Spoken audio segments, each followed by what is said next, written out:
Hello all, welcome to Yugas academy. And இன்றைக்கி என்னோடய academy ஆரம்பித்து 1 year ஆகுது நல்லபடியாக. அண்ட் இது முன்னிட்டு யூபிஎஸ்சி ஆஸ்பிரண்ட்ஸ்க்காக என்னுடைய சர்வீஸை தொடர்ந்து உங்களுக்கு கஷ்டமான விஷயத்தை கொஞ்சம் டீகோட் பண்ணலான்னு இருக்கேன். That is none other than Hindu paper analysis. Daily Hindu பேப்பரில் ஏதாவது ஒரு முக்கியமான ஆர்டிக்கல் மட்டும் உங்களுக்காக நான் டீகோட் பண்ணி கொடுக்குறது ஷார்ட்டாக. இன்றைக்கி அதை முன்னிட்டு serving justice but not justice, இது ரொம்பவே முக்கியமான எடிட்டோரியல் ஆர்டிக்கல். இட் கம்ஸ் இந்த ஒப்பீனியன் பேஜ். இதில் ஆக்சுவலி என்னென்னா இன்ஹவுஸ் ப்ரொசீஜர் பற்றி சொல்லியிருக்காங்க.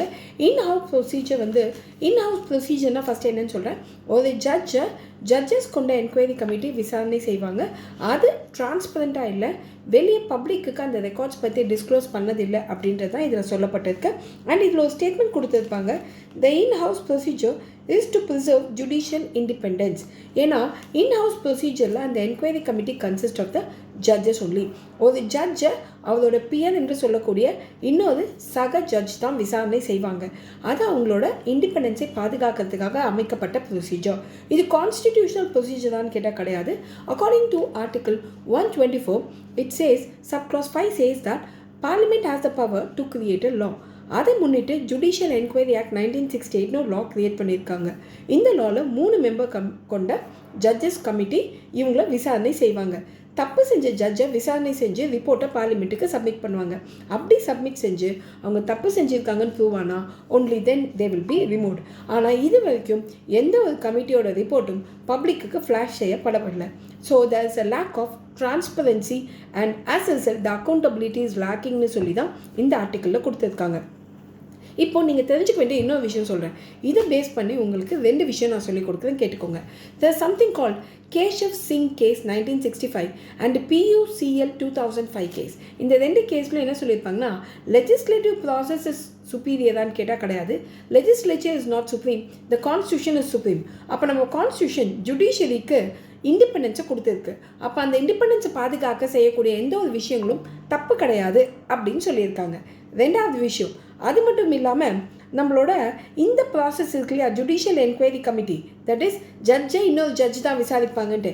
இந்த ப்ராசஸ் நம்ம ஒன்றும் அவ்வளோ ஈஸியாக எடுத்துடல. மற்ற நாடுகள்லையும் இண்டிபெண்டன்ஸை மெயின்டைன் பண்ணுறதுக்காக இந்த ப்ரொசீஜர் ஃபாலோ பண்ணுறாங்க. US, நம்ம கனடா அண்ட் ஆஸ்திரேலியாவில் இந்த ப்ராசஸ் இருக்குது. அவங்கள பார்த்து தான் நம்மளுமே டிரைவ் பண்ணியிருக்காங்க. That is a judge has to be inquired only by their peers அப்படின்றது it is there in other countries also. இது மட்டும் இல்லாமல் there is one more case, please make a note of it.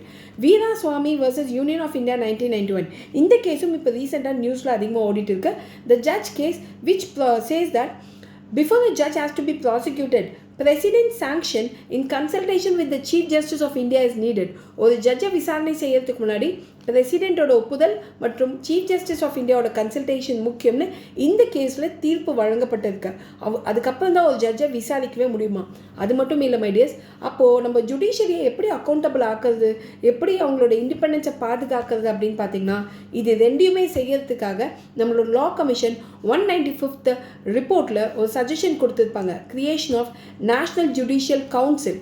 இந்த கவுன்சிலில் 5 judge கொண்ட committee and அதில் chief justice of India will be the ஹெட்டாக வச்சு ஒரு கவுன்சில் அமைச்சு அவங்கள விசாரணை செய்தா அந்த கவுன்சில் மூலமாக ஜுடிஷியரியோட இண்டிபெண்டன்ஸும் பாதிக்கப்படாது and the judges will be more accountable to the people as well us to the society and the constitution அப்படின்னு அவங்க ரிப்போர்ட் கொடுத்துருப்பாங்க.